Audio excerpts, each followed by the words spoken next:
These guys worked out here in the pouring rain yesterday to get that whole area ready for where the spheres are going. This is where our 3-inch plumbing comes up to feed this whole area. Yesterday, Drew put in a bulkhead. So that's an attachment that goes through the liner and makes it a waterproof connection. It's basically a big threaded coupling with a washer in the middle that squeezes together, making it watertight. And then we thread fittings on either side of it where we can glue in our pipe. Now, once we get the plumbing inside, we can actually split off and put all our manifolds in. We've got 4 ball valves going in this top section. 3 are to feed the spheres, and we're gonna have 1 extra that just dumps some extra water in this top pool, so we get those nice waterfalls coming back into the pond. We do some fabricating on these spheres where we actually drill the top out, install a bulkhead, and then put fittings in. We're gonna put a small stack of pipe on here so that when this is running, you'll see that column of water coming out the top a good 5 or 6 inches. We're also gonna be drilling and countersinking a light into here. We're using the colored lights on the spheres and to highlight the spheres, which is gonna look really awesome when you pull up the driveway as well as out on the patio area. What I'm gonna work on this morning is raising up this outside grade where we're gonna be cutting in the stream coming off the pond. We've got about a 14-inch differential from where the new patio is going to be around the pool to where our stream level is. So I've got to build this side up and retain that with some stonework. We're gonna have probably a planting bed in between that, and then the stream will be just on the other side. They're talking about maybe putting a patio up next to where the pooling area is for the stream, so that'd be really cool. Make it really interactive with the whole living space. Once that's in, I can go ahead and get started on building my stream and waterfall coming off this pond. Let's get it rolling.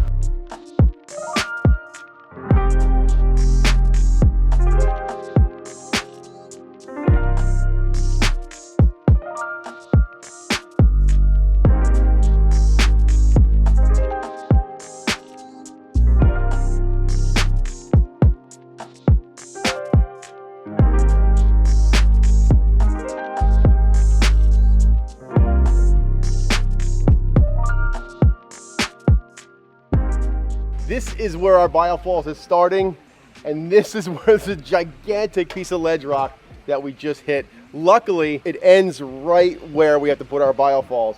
So we're able to dig down right in front of this rock, which is probably about 20 feet long, and it probably goes the whole hillside. We're gonna put our Biofalls right here and turn it slightly so we can start the headwaters to our waterfall going that way and then coming back down. Let me show you guys how we put the bulkheads into the Biofalls and what the Biofalls actually is. Okay, this is our 6,000 Aquascape Biofalls. This is the largest Biofalls they make. So what we're going to do is we're going to pump water into the bottom, and it's going to flow up through layers of filtration and then out the front, creating the waterfall. This is where we do our mechanical attachment to our liner, which is going to start the waterfall down the stream. In the back, it's got these holes. Now we have to be able to get our plumbing into this so that it's watertight, obviously. And to do that, we use something called a bulkhead. It's a threaded fitting with a flat end on one side and a nut on the other, and it has a rubber washer here. That is what's going to make this thing watertight. We're gonna take the largest side of the bulkhead and put it in from the inside of the Biofalls with the thread sticking out. Then this collar gets threaded on. Now we've got our rubber washer on the inside. When I tighten this down, it's gonna squeeze that rubber washer against the inside of the Biofalls, and it's going to make it nice and watertight. This is reverse thread, so if you're putting one of these together, it doesn't go together like a regular thread, it actually spins backwards. So we're going to get this on there.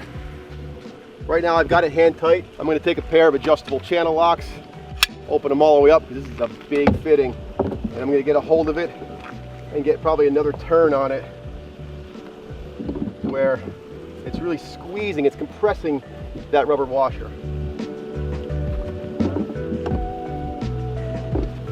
That's pretty good. Now, if you look at it from the inside, that's our rubber washer right there that's squeezed against the Biofalls and the flange on the bulkhead, making it nice and watertight.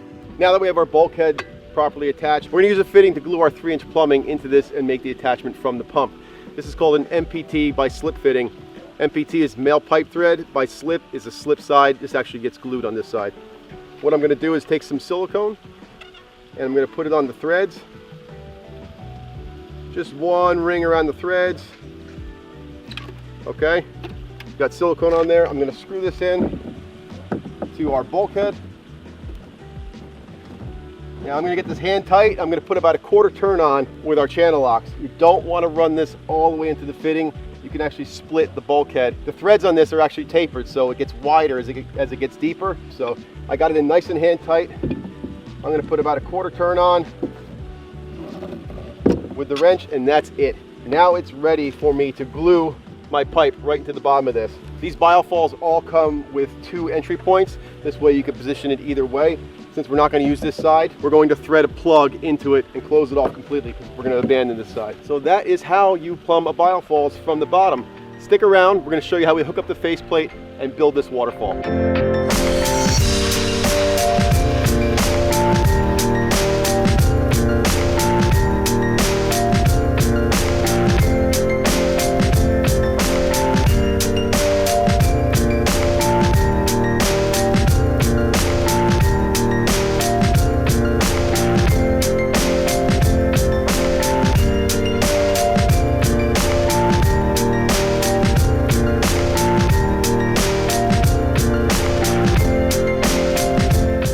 Get a what's up, Bowley? Say hi. Come on.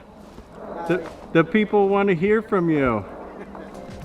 So one thing I did not mention, but it deserves being brought to your attention, is that this soil is filled with rocks. We spent so much time raking out, and every time you put the rake in, you pull up another rock, and then another rock, and another rock. We spent a good amount of time.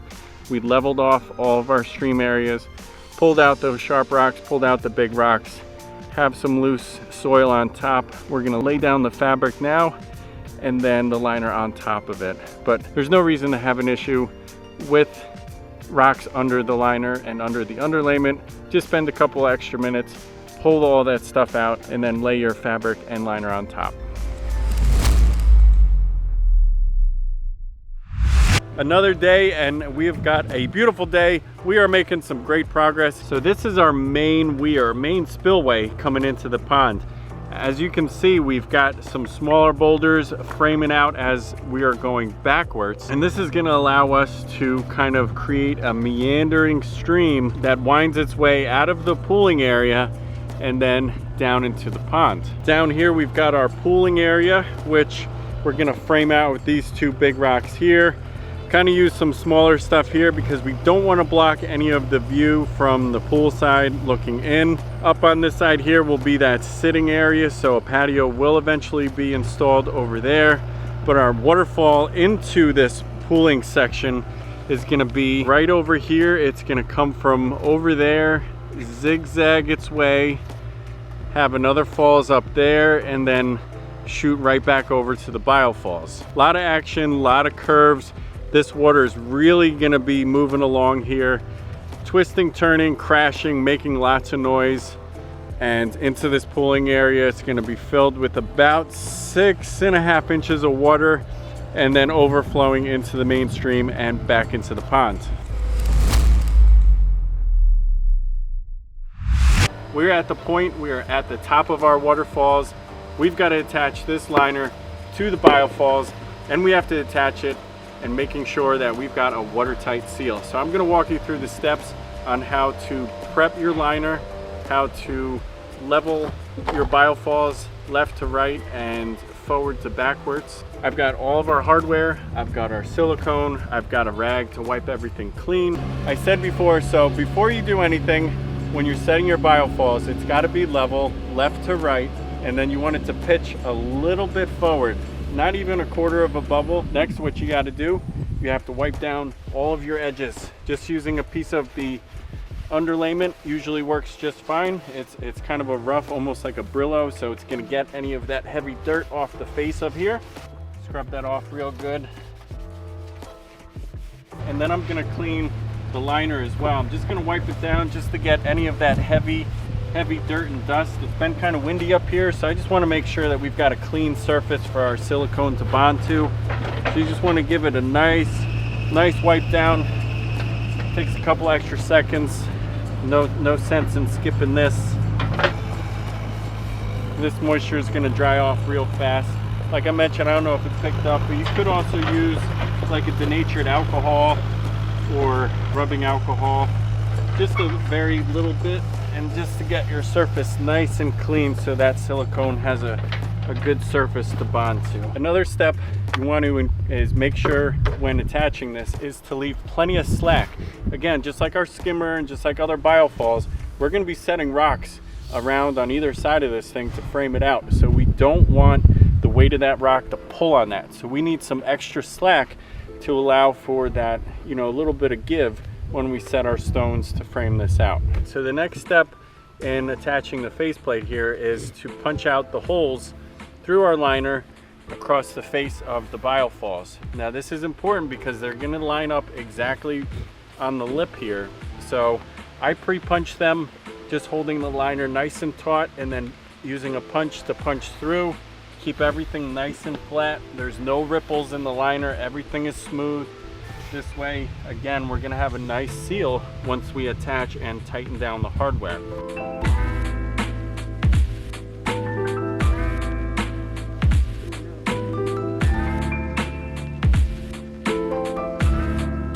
I've got all of the holes punched through.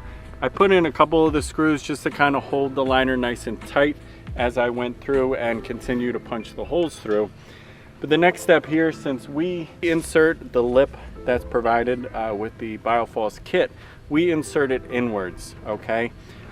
Some people might put it this way, but this we found is it sticks out too far. We like to have a nice flat finish so we can get our stonework right up to the front of it.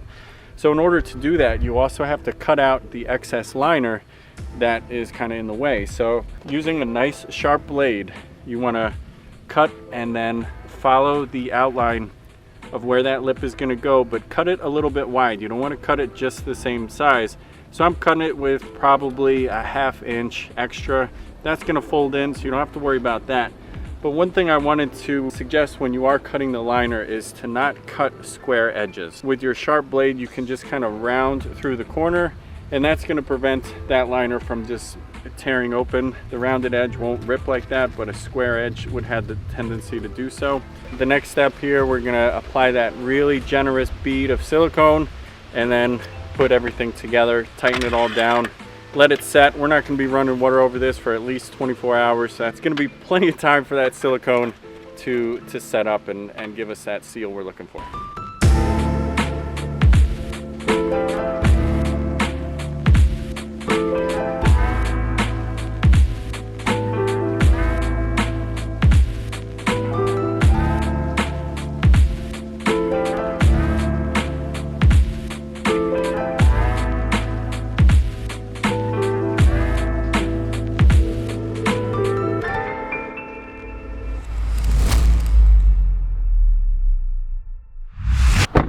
I haven't been back to this property since last season, but I can tell you just from walking up to the gate, the pond looks freaking awesome.